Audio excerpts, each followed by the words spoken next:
Excelente. Justamente con el presidente del Colegio Médico de Valparaíso respecto a el anuncio del pase de movilidad. ¿Cuáles son finalmente los cuestionamientos que ha hecho el Colegio Médico a este anuncio hecho por el presidente de la República el día domingo y que ya ha comenzado a entregar detalles y que en la práctica comienza a funcionar mañana? Tomamos contacto entonces con el doctor Ignacio de la Torre. Doctor, ¿cómo está usted? Por ahí. Hola Montserrat, hola Julio César. Aquí un poco preocupado por la situación que eventualmente se puede generar, con lo que de alguna forma yo he llamado el permiso de vacaciones 2.0, que es este pase de movilidad que en este mal momento epidemiológico el gobierno decide implementar. Ojo que el Colegio Médico ha dicho que no es una mala medida, es un muy mal momento para aplicarla, pero en otro momento epidemiológico probablemente podría ser una medida que nos vendría muy bien. El problema es que esto ocurre con más de 3.000 pacientes hospitalizados por COVID en UCI, con una positividad que está sobre el 10% y con un promedio en los últimos 4 días sobre los 6.500 casos. Entonces ocurre este anuncio en un momento que no parece responder nuevamente a la lógica sanitaria, sino que más bien parece responder a una lógica política. De hecho, un anuncio que hace el presidente de una medida sanitaria en un momento en que no se comprende bien la magnitud del problema sanitario que estamos viviendo. ¿Cómo se explica, doctor? Ya vamos a ir pero lo que nos preguntábamos ayer con Julio César, ¿cómo se explica que con 8 millones, casi 8 millones de personas que ya tienen las 2 dosis en nuestro país y un proceso de vacunación que comenzó en febrero, haya este nivel de ocupación de camas críticas? Es decir, hay solamente 208 camas críticas disponibles, un 95% de ocupación.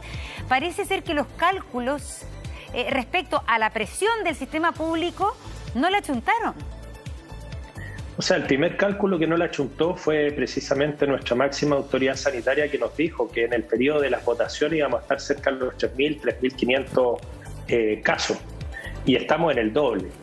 Y a mí me llama la atención que en vez de asumir una postura autocrítica, humilde, y plantear, ¿saben qué? Nuestras proyecciones han fallado, la gobernanza, la forma en que hemos manejado esta crisis pandémica difícil, compleja, multisistémica, no ha funcionado y queremos escuchar a los referentes técnicos para intentar algo distinto, porque lo dicen los ingenieros, aquello que funciona, continúa haciéndolo, no lo cambies, pero también nos dicen que si quieres resultados distintos, no sigas haciendo las cosas de la misma manera. Y si tú me permites comentarlo, Montserrat, la fase 2 debiese ser una fase que, como su nombre lo indica, es de transición, en la cual nosotros, saliendo de la cuarentena, debiéramos seguir viendo una disminución de los casos.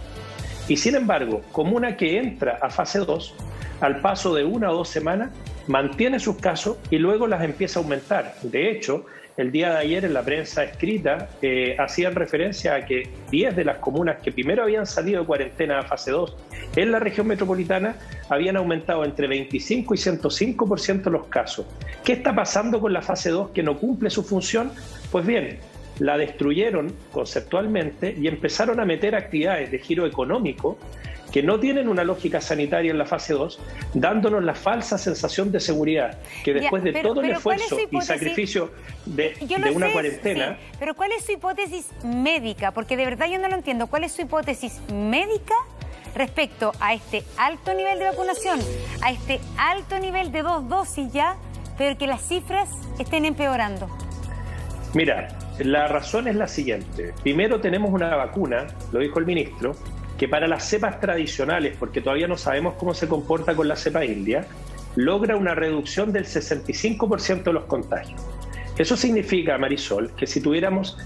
Montserrat. Si tuviéramos 10.000 personas expuestas y contagiadas al virus, y esas 10.000 personas están vacunadas, no es que 0 se van a contagiar, 4.000 se van a contagiar. Ese es un número gigante. Es un número muy importante. Conseguir una reducción del 65% de los contagios es muy bueno, pero no es lo mismo frente a un universo de 100 personas que frente a un universo de 10.000 personas. Hoy día, cuando hablamos que hay 8 millones de vacunados, tenemos que hablar también que hay un poquito más de 8 millones que no están vacunados. Y ese volumen de personas están expuestos al riesgo de contagio, y cuando tú recibes la vacuna que más se ha utilizado en Chile, tú puedes enfermar y puedes contagiar a otros. De hecho, con este carnet de movilidad, si estuvieran expuestos al virus, de cada 10 personas con el carnet, 4 podrían contagiarse y contagiar a otros, creyendo, a propósito de la forma en que se comunica, aunque en la bajada tratamos de socializar lo distinto, muchas de esas personas creen que al estar vacunadas no van a enfermar. Y hay que hacer una pequeña corrección, Montserrat. La vacuna es muy buena para evitar la muerte porque logra un 86% de reducción en la mortalidad. Eso significa que normalmente de cada 100 personas con COVID, 2 fallecen. Pero la reducción del 86% significaría que de 100 personas contagiadas, ahora fallecen 0,3. Esa es la magnitud de la reducción. Pero si de nuevo, en vez de tener 100 contagiados, tengo 10.000, eso significa que fallecen 30 personas, lo cual sigue siendo una tragedia. Ahora, tú me haces una pregunta médica y yo te tengo que responder también, Montserrat, que la respuesta es sociológica. ¿Por qué no hemos podido cortar la cadena de contagio? Porque no hemos podido entender y no hemos podido hacer un mecanismo de trazabilidad que sea adecuado y que detenga las conductas de moderado y alto riesgo y que haga que las personas que tienen síntomas y las personas que pueden estar en riesgo de contagio se testeen rápidamente al menor síntoma, que el informe de ese test esté ojalá el mismo día, que el llamado de la Seremi ocurra ojalá ese mismo día y que de esa forma pueda entregar los datos de contacto estrecho y nosotros cortemos con eso en la cadena de contagio. Pero como tiene gente que tiene que seguir saliendo a trabajar, que si se siente mal no se autodeclara sospechoso enfermo si es que no tiene cobertura de aseguramiento de salud. Porque a veces dicen, pucha, si doy los nombres de las personas que estuvieron conmigo, probablemente los voy a poner a ellos en un problema. Si son trabajadores independientes o son trabajadores que no están vinculados a un contrato de trabajo, si no trabajan no reciben remuneración, no existe un seguro único para las personas con COVID que reciban un espacio de, podríamos llamar, una especie de licencia médica universal para quien tiene COVID. Y por supuesto que esta medida finalmente llega en un mal momento y creo que transmite a la comunidad una falsa sensación de seguridad que puede permitir que conductas de riesgo de contagio se sigan manteniendo. Doctor, disculpe, porque se lo tratamos de preguntar recién al ministro Belolio, no sé si no sabía o no tenía el dato preciso, porque él no es una autoridad de salud, digamos, y lo metimos en aprieto ahí. Pero cuando se habla de estas cifras, entiendo que son estudios de la cepa base, ¿no? No son por las variantes, porque lamentablemente ya tenemos muchas variantes, entre ellas la brasileña, ¿no es cierto?, que es una variante, la P1 bien jodida, ¿no es cierto?, muy contagiosa. Entonces, cuando se toma una medida así, cuando se habla de cifras, no se habla sobre la realidad. Se habla sobre el hipotético de una cepa base y la realidad es que tenemos muchas variantes que todos los especialistas y los expertos dicen que eso es precisamente lo que ha complicado la situación. Imagínate lo siguiente, Julio César. 100.000 casos nuevos en la India cada día. En cada uno de esos casos nuevos, miles de virus replicándose dentro de las células y en algunos de los casos produciendo mutaciones y variantes. Que si se llega a producir en alguno de ellos variantes que son más exitosas en términos biológicos, lo que significa que son capaces de contagiar más, multiplicarse más rápidamente, eludir el sistema inmune del paciente, esa variante empieza a predominar. Si nosotros no nos damos cuenta del contexto internacional, cuando Brasil tiene un descontrol en el contagio, cuando la India tiene esa cantidad de contagios masivos, nosotros estamos viviendo como mundo un laboratorio de unas armas biológicas que cada vez pueden ser más peligrosas. Con la influenza pasa algo similar. Tú sabes que la vacuna de la influenza que nos colocamos es la vacuna que se ha preparado 6 meses antes en el hemisferio norte, que tiene la temporada de influenza antes que nosotros, y toman el conjunto de cepas que en esa temporada fue la que generó más enfermedad, porque no es una, sino que son varias, y con esa preparan precisamente esta vacuna para protegernos mejor. En ese sentido, nosotros aprovechamos la experiencia del hemisferio norte en lo que ellos ven para la vacuna que recibimos. Sin embargo, con COVID estamos trabajando por primera vez con una vacuna que fue creada frente a la, como dices muy bien tú, la primera cepa que tuvimos. Pero ahora sabemos que están apareciendo nuevas cepas y en el futuro lo más probable es que la vacuna de COVID 2.0 sea una vacuna que venga con elementos de distintas cepas para mejorar y potenciar la inmunidad. Pero en el aquí y en el ahora, la vacuna que estamos usando, las cifras que presenta son las cifras que se han podido validar con estudios nacionales e internacionales, pero principalmente con la cepa original. Claro. Bueno, ahí estamos con una patita coja, como no tenemos toda la información. ¿Cómo mantener los equilibrios, doctor? Porque yo ayer se lo planteé al subsecretario de las lógicas, ¿no? Le hablamos de la comunicación de riesgo con la Monse, le hablamos de todo lo que hemos hablado con usted, que usted nos ha dicho, y de la lógica, porque la Monse estuvo 1 hora 10 aquí con gráficos, con datos oficiales, no datos nuestros, datos del Ministerio de Salud, que nos hablaban de precisamente una especie de aumento en todas las materias, en todos los índices que vemos todos los días. Entonces le hablábamos, bueno, estábamos hablando con un subsecretario de Turismo, usted entenderá que también era un tema informativo, no era sanitario, no era un especialista, entonces, pero le planteamos lo de la lógica, ¿no?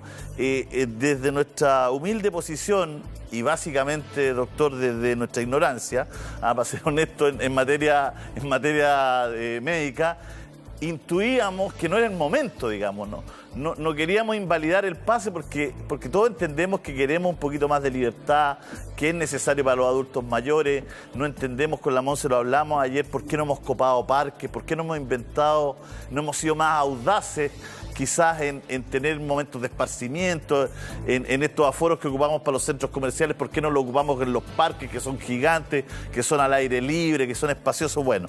Pero entendíamos que la lógica no nos cuadra. Ahora ustedes que son expertos, ¿les cuadra la lógica? ¿Entienden para dónde va la micro, como se dice un buen chileno?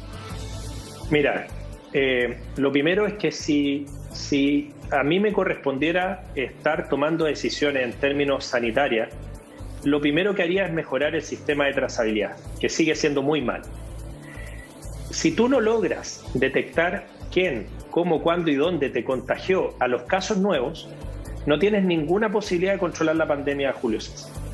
Menos con una vacuna que logra solamente una reducción del 65% de los contagios. Y esto hay que ser claro. Hay vacunas que logran evitar el 100% de una enfermedad. Y esas vacunas ayudan a erradicar la enfermedad.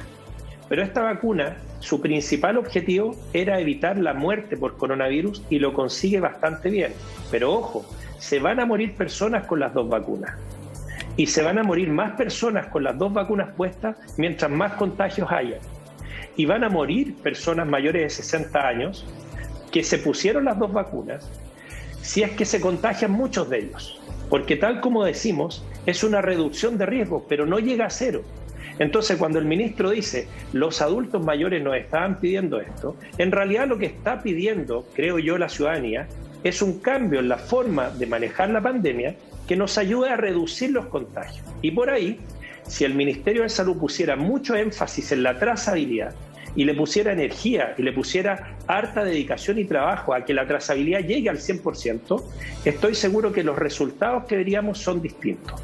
Y segundo, nosotros planteamos, no, en ningún caso hemos dicho no a la movilidad, sí a la cuarentena. Nosotros lo que hemos dicho, la cuarentena es una muy mala medida, pero es una medida de emergencia.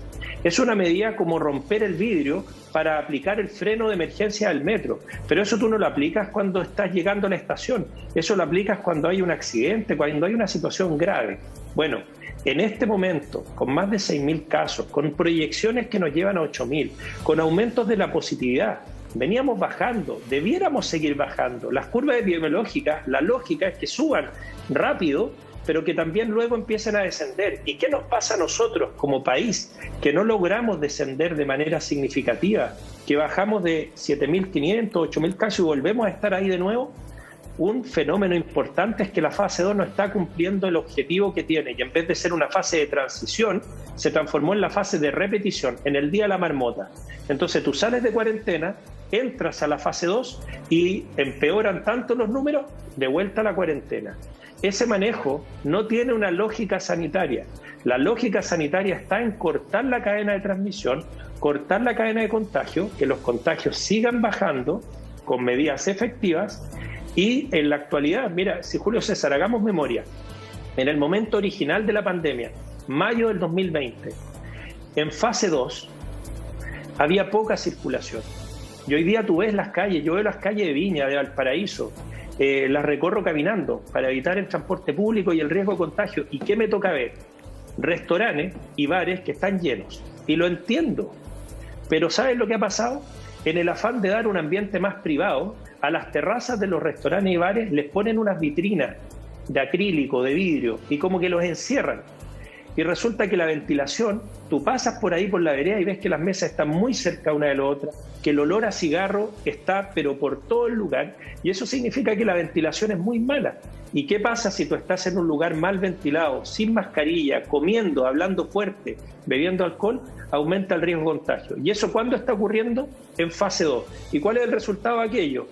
Las Condes, Vitacura, que salieron primero, fíjense cómo evolucionaron en los últimos 7 días.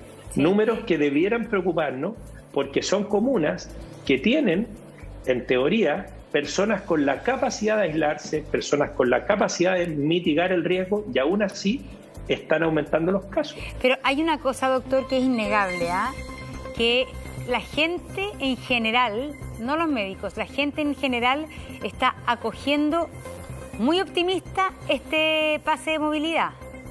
Los adultos mayores, y también está provocando, lo dijo la alcaldesa de Providencia recién, un efecto motivador para ir a vacunarse.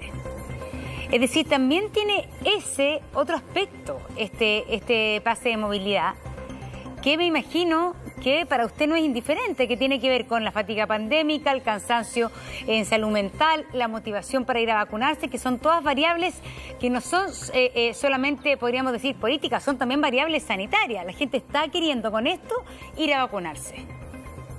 Mira, me parece súper válido lo que tú planteas, pero si el objetivo es aumentar la vacunación, creo que teníamos otras herramientas a mano. De hecho, el fin de semana se aplicó una que el Consejo Técnico Asesor había recomendado desde febrero, que era hacer esfuerzos para vacunar los sábados y domingos. La alcaldesa Matei dice, vamos a hacer un esfuerzo para vacunar el sábado.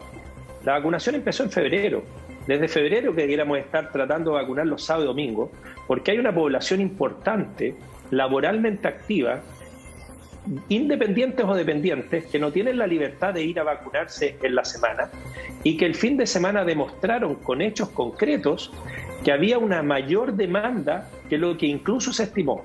Nosotros acá en la quinta región, el Ceremi George Hübner habilitó un punto de vacunación con la gente de la Corporación de Viña del Mar en el Sausalito, y hubo un aspecto muy relevante, y fue la alta demanda que se produce. Entonces, si queremos una medida para mejorar el acceso, una de ellas es habilitar las vacunaciones sábado, domingo y los días festivos. Para eso, entreguémosle recursos humanos y económicos a los CEFAM, que tienen una larga trayectoria y una historia y experiencia en vacunación. Segundo, tenemos que generar campañas dirigidas a un grupo que recién ayer empieza a vacunarse, que son ayer los 29 años. Este grupo tiene una lógica que recibe los mensajes con un lenguaje y una dinámica distinta que los mayores de 60 años. ¿Han visto ustedes en televisión abierta alguna campaña motivando la vacunación? Creo que ese espacio hay que ocuparlo. El único canal donde yo lo he visto es TV Educa Chile, donde sale información del coronavirus que insta también a vacunar. Y yo creo, y es una invitación, que en toda la televisión abierta, y ojalá también en la televisión que viene por plataforma, pudieran haber mensajes positivos en torno a la vacunación. Nos ayudaría muchísimo. Y en tercer lugar, ojo con la libertad no solidaria que implica este carnet de vacunación. Porque se habla de un 50% de vacunación, pero los promedios esconden las realidades. La vacunación no ha sido pareja en las comunas de mayor nivel socioeconómico que en las comunas más vulnerables. Y los porcentajes de vacunación en esas comunas han sido más bajas, no porque los antivacunas se concentren en las comunas de bajo ingreso. Es principalmente porque el acceso a la vacunación es más difícil, porque la población independiente, si no va a trabajar, no va a tener ingresos. ¿Y en qué momento elige entonces cambiar un horario de trabajo de subsistencia para ir a ponerse una vacuna? Hay una plataforma que se llama Data COVID, que presenta información de la vacunación en Chile, que presenta información de los aumentos de los casos en las comunas, y es muy interesante ver lo que está ocurriendo. Creo que nosotros necesitamos rediseñar el plan paso a paso con una lógica sanitaria que rompa con este paradigma de actividades de lunes a viernes, todo permitido, fase 2 que parece cualquier cosa, y el sábado y domingo todo encerrado en su casa, que aumente la franja de actividad deportiva, que ha funcionado muy bien, es una actividad de bajo riesgo, transmitirle a la ciudadanía que las actividades realizadas al aire libre, con mascarilla y manteniendo distancia física, tienen menos de 0,1% de riesgo de contagio. En cambio, irse a meter un mall es una actividad de moderado o alto riesgo dependiendo de la cantidad de gente que hay adentro, que ir a un bar con las condiciones que yo hablaba recién, especialmente cuando me siento al frente de otra persona con la cual yo no habito, me reuní con un amigo y las mesas están a 30 centímetros sin mascarilla, ahí hay bastante riesgo, adicional del que tienen las otras mesas, pero también tengo riesgo con la persona que me siento al frente, y todo ese contexto tenemos que tratar de transmitirlo en un mensaje positivo. No tiene sentido para mí que sigamos encerrados los sábados y domingos y que de lunes a viernes se pueda hacer casi cualquier cosa. Y este permiso de vacunación, el colegio no se opone a la idea de que las personas puedan tener más movilidad. A lo que se opone es que esta movilidad venga acompañada de una falsa idea de seguridad que la vacuna no entrega en términos de evitar el contagio al 100%, no lo hace, y tampoco evita la muerte al 100%. Es muy buena evitando la muerte, 86% de reducción es muy, muy bueno, pero si en vez de tener 6.000 casos tenemos 12.000, las UCI van a estar igualmente llenas. Claro, ya es un tema también de cantidad, cuidarnos. Exacto. Porque nuestra capacidad en el sistema es finita, ¿no?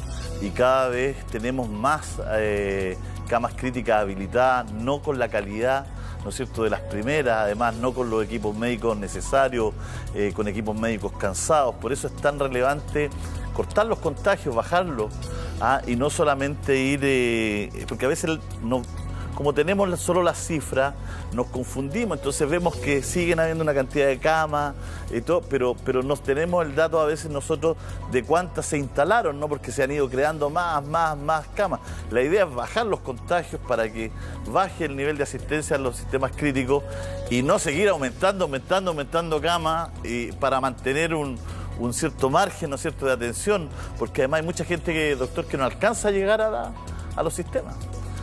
Y aparecieron evidencias y publicaciones de dónde está falleciendo la gente, quiénes fallecen en los hospitales, quiénes fallecen en su casa.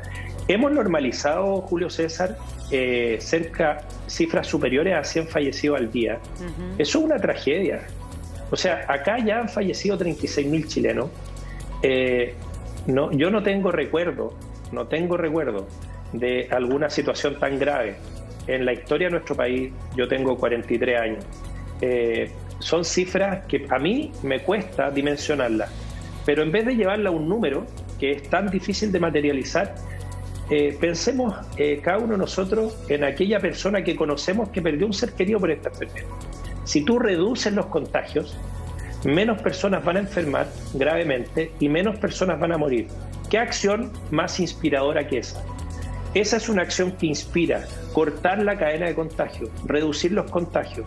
Esta medida es una medida que habla de libertad para quien ha podido acceder a la vacuna, que entrega una especie de falsa sensación de seguridad, porque quien tiene el carnet va a poder venirse, ¿no es cierto?, desde alguna de las comunas de Santiago, venirse a Concón a almorzar, estar acá, quizás va a ir a hacer surf, ¿no es cierto?, a la playa Negra, y después se va a volver a Santiago, tal vez a ir a la cuarta región, y empieza una movilidad. ¿Y quiénes son los que acceden a eso, Julio César? ¿Son realmente la gran mayoría de los chilenos? Esto nuevamente tiene un sesgo que viene desde una mirada que no representa a la mayoría de las personas, y la mayoría de las personas no está pensando en movilizarse por hobby. La mayoría de las personas sigue teniendo que ir al trabajo en transporte público, hacinado y aglomerado, sabiendo que se pueden exponer al riesgo de contagio, y se han vacunado porque temen por su vida y temen dejar desprotegida a su familia. Tenemos que tratar de entender que cuando se habilitó el permiso de vacaciones y se hablaba de la salud mental de los chilenos, ¿quiénes son los que podían viajar después de un año de catástrofe? después de un año de una situación económica muy compleja donde muchos chilenos habían tenido que gastar sus ahorros previsionales para sobrevivir, no para invertir. Esas personas que tuvieron la posibilidad de vacacionar no son precisamente la mayoría de los chilenos, son un grupo muy seleccionado de personas que la pandemia no les ha pasado por encima. Y cuando la mayoría de los chilenos están como si vino el maremoto, les pasó encima, están todos revueltos, se están levantando y empiezan a ver el anuncio de un carnet que nos va a permitir volver a la nueva normalidad. Ya escuché esa frase antes y lo único que vi posteriormente fue dolor y sufrimiento de tantas personas que se enfermaron creyendo que venía la nueva normalidad. No llegó la nueva normalidad. Sí, una pregunta, doctor. Supuestamente ya, con la vacuna tenemos claro que no se evitan los contagios.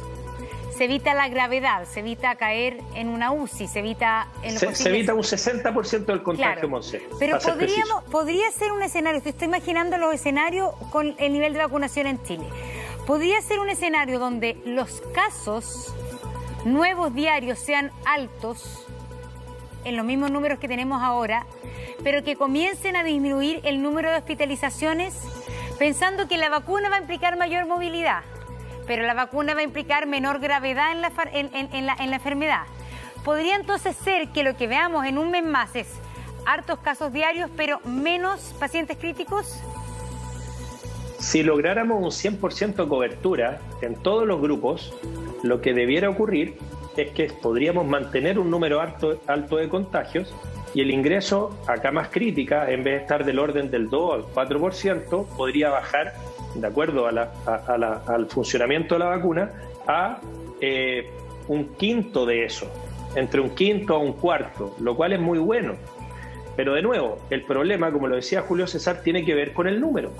Porque si en vez de haber 10.000 contagiados nuevos, tengo 20.000, mi reducción de la gravedad no se va a notar e incluso podría ser peor. Por eso la clave está, por una parte, en reducir los contagios. Por otra parte, tenemos además que entender que falta mucha gente por vacunar. O sea, con las 2 dosis tenemos cerca del 50% de la población. Eso quiere decir que 1 de cada 2 chilenos no tiene la vacuna. Y cuando hablamos de este carnet, estamos hablando de una realidad para 1 de cada 2 chilenos. Hay un grupo de chilenos que ni siquiera va a poder acceder a la vacuna aún, que son los menores de 16 años. Están los grupos de inmunodeprimidos, los grupos de personas con alergia y otras patologías que no se han podido vacunar y que no pueden vacunarse. Y sobre ello de alguna manera, estoy como poniéndoles de nuevo el pie encima. Cuando en cambio, si tú eres solidario y logras reducir los contagios, los estás protegiendo a todos. Porque lo que tenemos que entender es que si habemos 10 personas en una pieza y la tasa de contagio es del 10%, una de esas personas en teoría podría estar contagiada por la positividad. Pero si los contagios bajaron y están muy bajos, en vez de estar esa probabilidad, la vamos a tener mucho más baja y tal vez en vez de ser 1 de cada 10, va a ser 1 de cada 100, 1 de cada 1000, y ahí yo voy a estar protegiendo a todas las personas, vacunadas y no vacunadas, a los niños, niñas y adolescentes, doctor, que en este caso todavía no podemos vacunar. Doctor, nos interesa mucho seguir conversando con usted porque esta lógica sanitaria, esta lógica que finalmente desemboca en los centros, ¿no es cierto?, críticos de salud, es muy relevante que la gente la entienda para que vea que las críticas no son antojadizas muchas veces, sino que hay atrás también una forma de ver la enfermedad. Vamos a volver con usted. Van a entregar las nuevas cifras. El Ministerio de Salud ya va a entregar las nuevas cifras. Como el COVID la vamos a ver a la vuelta. Este pequeño corte comercial vamos a volver de inmediato, Monse. Bueno, y estamos de vuelta. Vamos a revisar de inmediato las cifras que acaba de dar a conocer el Ministerio de Salud respecto al informe de cifras del día de hoy. Seguimos en contacto con el doctor De la Torre, el presidente del Colegio Médico de Valparaíso, y revisemos entonces lo que está pasando hoy día, martes 25 de mayo. 4.188 casos el día de hoy, y si hacemos una evolución de la semana desde el viernes hasta la fecha, desde 7.614 que hubo el día viernes 21 de mayo a hoy martes 4.188, recordemos. Martes y miércoles en general las cifras son más bajas porque viene el rezago del fin de semana y sobre todo porque en este caso, como hubo fin de semana largo, también se hacen menos PCR o también se demoran más en ser entregado los resultados, por eso es que las cifras son más bajas, ¿no? Bueno, y vamos a revisando cifra comparada. Vamos con la siguiente lámina. Atención, lo que más sirve es comparar martes con martes, ¿no? Entonces, hace 4 martes atrás, el martes 23 de abril, teníamos 4.141 casos. Aquí bajamos un poquitito, ¿no? Aquí bajamos un poquitito y hoy día volvemos lamentablemente a la cifra de 4.000, que es casi igual de alta que la del martes 27 de abril. Está subiendo entonces la cifra en relación a las últimas 3 semanas, si es que comparamos martes con martes, que yo creo que ese es el indicador más certero para de verdad comparar peras con peras, ¿no? Y está muy marcado lo que mostraste ayer, Monse. Es casi la misma guatita, ¿no es cierto?, que se da, que vuelve a subir. La cifra está mucho más parecida al martes 27 de abril, ¿no es cierto?, que a los otros días. De hecho, hay más casos. Así hay 40 casos más, no sé. 47, hay más casos, 47 entonces, casos más. 47 casos más. Y vamos a revisar la siguiente lámina con respecto a la positividad. La positividad quizá es el indicador que más certeramente no se puede dar si efectivamente hay un aumento o no de incidencia de coronavirus. ¿Por qué? Porque se hace siempre la relación entre el número de exámenes y los que salen positivos, más allá de cuántos se realicen. Entonces, ¿qué está pasando hoy día, martes 25 de mayo? No teníamos esta positividad hace mucho tiempo. En la región metropolitana, hoy entonces una positividad de el 14%. Es una positividad más alta de la que teníamos cuando se entró a cuarentena en marzo de este 2021, ¿no? Así que una positividad del 14% en la región metropolitana, que ha ido evolucionando al alza, tal como lo vemos en los últimos 5 días, desde el 11 al 14%. Y el número de, esto es positividad país, en el día de hoy es de 10,72%. Se mantiene, la verdad, que alrededor de entre 9 y 10% de positividad a nivel país, pero la región metropolitana está con una positividad muy alta. Claro, y con muchos casos activos, como bien decía el doctor de la Torre, Monse, en las comunas, 12 comunas, ¿no es cierto?, que pasaron a fase 2. En la primera instancia los casos han subido mucho, algunas ni hablar, ¿no es cierto? Lamentablemente están con una incidencia altísima. Vamos a los fallecidos. En los fallecidos que se informan para este día martes 25 de mayo, los revisamos de inmediato en la siguiente lámina: 37 personas fallecidas. El lunes 30 personas, el domingo fue muy alto el número, 132 personas fallecidas lamentablemente, 96 el sábado, viernes 21 de mayo, 121 personas fallecidas. Veamos el comparativo de fallecidos con los martes anteriores, también para ver cuál es la situación. Quizás podríamos aquí y analizarlo con el doctor de la Torre, el número de hoy día, porque respecto al martes 18 de mayo hay más, pero más o menos estable respecto al martes 4 de mayo, martes 11 de mayo, menor que la cifra del martes 27 de abril. ¿Podría esto darnos un indicador, algo de esperanza respecto a que podría ir disminuyendo la gravedad de los cuadros y de las situaciones de coronavirus? Es una esperanza que uno podría quizás albergar. Vamos a ver si es fundada o no es fundada cuando se la preguntemos al doctor de la Torre. Vamos con la ocupación de las camas UCI. Vamos, disponibilidad de camas críticas. Hoy 181 camas disponibles, poca, si se la compara entonces con los días anteriores.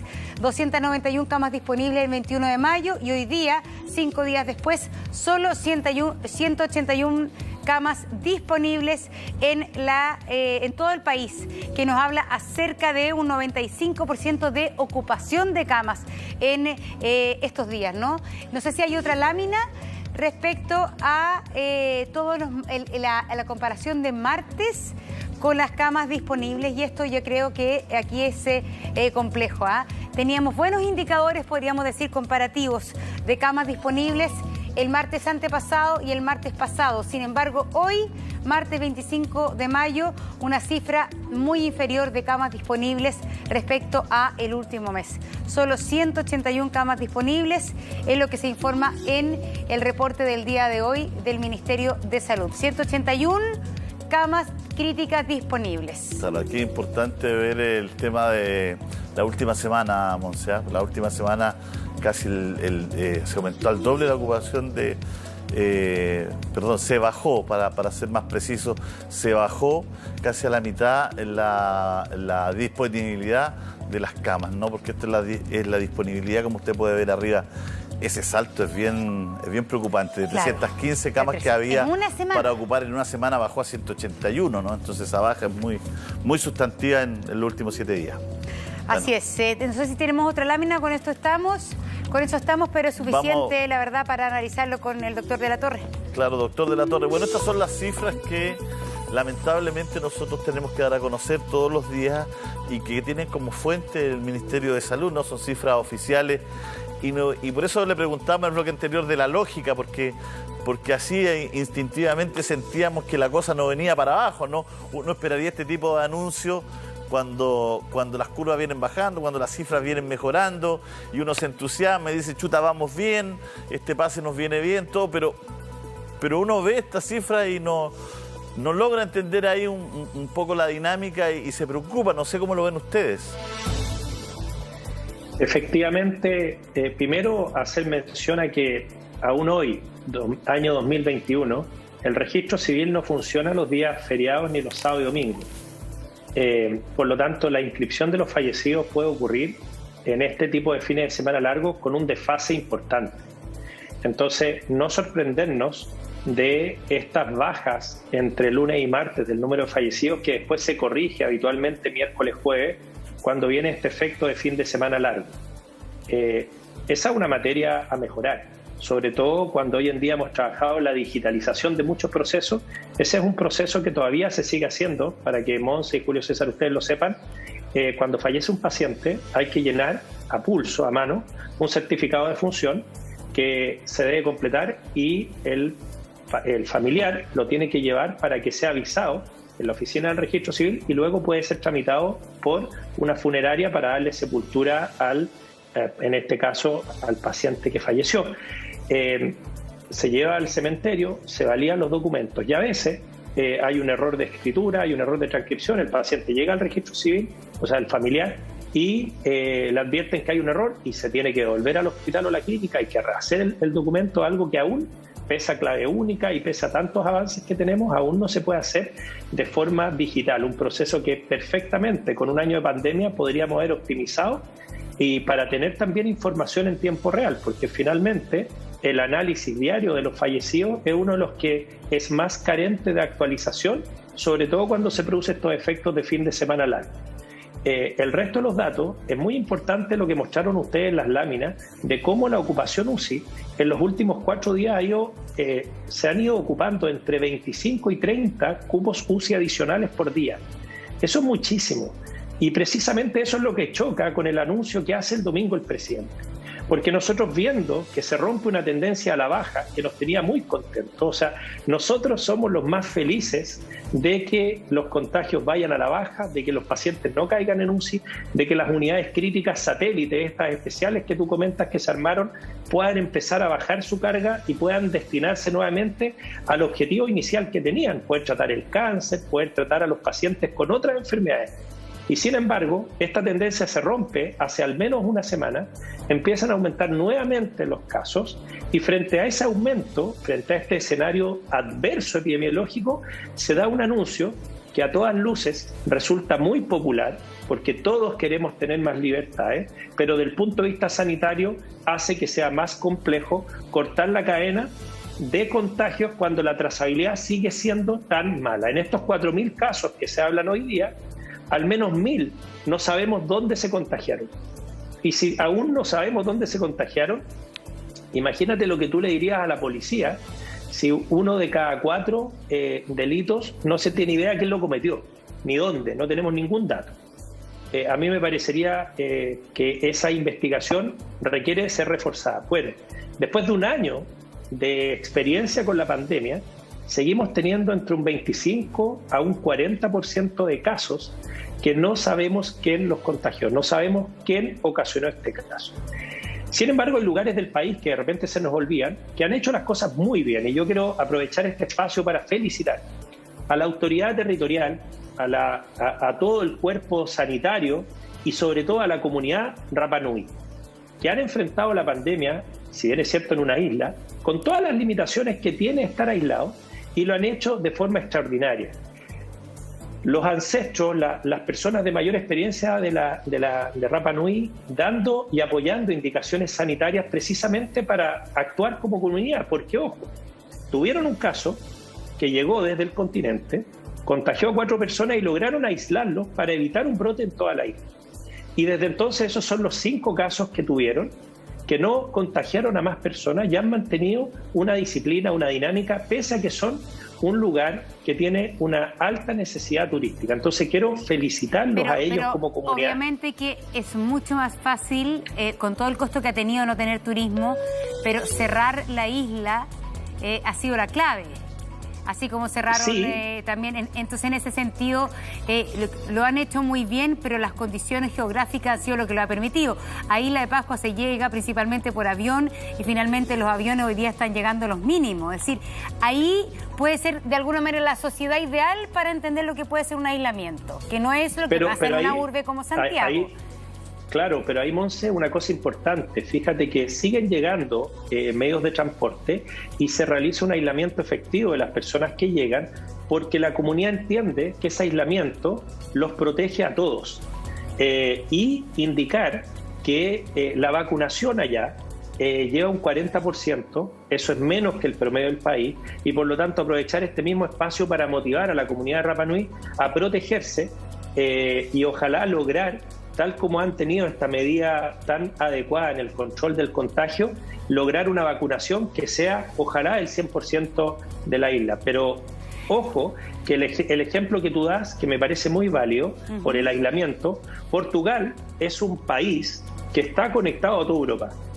Y ellos, después de haber fracasado en el manejo de la pandemia, de haberse agotado de esta administración de cuarentena fase 2, optan por un cambio en el manejo, que es un cambio parecido al que nosotros hemos estado pidiendo, y logran llegar a 0 COVID, logran llegar a contagios muy bajos, salvando muchas vidas de personas que, habitando allá, hoy en día pueden retomar sus actividades. La clave de lo que yo les he estado tratando de plantear es que el permiso de movilidad en un país que de repente tiene 500 casos diarios puede ser mucho mejor recibido y tener un impacto muy favorable, totalmente distinto a este mismo permiso con 7.500 casos diarios. Y esa situación es importante tenerla en mente porque no es la medida en sí misma, sino que es el momento en que se está aplicando lo que a nosotros nos parece más difícil de entender. ¿Sabe qué, doctor? Es que hay otras cosas que yo creo que no se han pesquisado y que se están haciendo mal. Cosas que por ejemplo, las personas que salen de las residencias sanitarias no se les hace PCR. Hoy día las personas que salen de la residencia sanitaria o las personas que cumplen esa cuarentena al llegar de un viaje, no se les hace PCR. Tenemos el caso aquí de un compañero de trabajo cuya abuela estuvo hospitalizada por otra razón. Pero al salir de un hospital donde todos sabemos que hay mucho coronavirus, no se le hizo PCR y venía COVID positivo y contagió a toda su familia. Entonces yo creo que ahí hay una serie de desprolijidades o cabos sueltos en el sistema que sería bastante más fácil de mejorar y que nos ayudarían enormemente a la trazabilidad. Yo, en lo personal, no puedo creer que al salir de una residencia sanitaria después de hacer una cuarentena no se haga un PCR de chequeo, lo mismo que en un hospital. Creo que esos son puntos que son súper importantes ir poniéndolos sobre la mesa para ir mejorando en la trazabilidad. Julio. Bueno, ¿qué hay que mejorar? ¿Cuáles son las buenas experiencias? Estamos para aportar. La idea es, ¿no es cierto?, que salgamos lo mejor que podamos de esta pandemia. Se necesitan todavía las ayudas, se están esperando estos mínimos comunes que son tan necesarios. Se habló de pagar en mayo ya una renta universal, ya estamos terminando mayo, 25 días, todavía no pasa nada. La verdad es que para que la gente pueda hacer cuarentena efectiva necesita ayuda. Necesita estar tranquila, no tiene que tener la necesidad de ir a trabajar, y ese tema a veces se nos olvida porque hablamos de cuarentena, de fase 2, que son en el papel, porque en la realidad la gente se ve muy necesitada de armar el día a día. Vamos a hacer un pequeño corte, pero vamos a volver con el doctor de la Torre. Doctor, tiene que hacerlo. Lo vamos a despedir, pero le agradecemos de todo corazón. Casi una hora hemos estado punto increíble y gracias por su paciencia y por el cariño que le pone a todo. Gracias a ustedes por el espacio, Montserrat, Julio César, y las palabras finales que dijiste me parecen cruciales. Si no hay ayudas sociales, la gente ya gastó el 10, el 20, el 30% de sus ahorros previsionales, siguen esperando las ayudas sociales prometidas, las ayudas sociales necesarias. Dejemos de poner a las personas en estadísticas, en números fríos y empecemos a escuchar los relatos que uno a uno nos van entregando. Personas que tienen que seguir saliendo porque si no lo hacen no tienen cómo sobrevivir. Y esa realidad nos duele porque se quedan sin ayuda. El Estado es una entidad gigante. Yo entiendo que es como un portaaviones que le cuesta moverse, pero en este tipo de situaciones donde si sumamos todos los terremotos de la época moderna, han fallecido 10.000 personas en Chile. La destrucción material es gigante.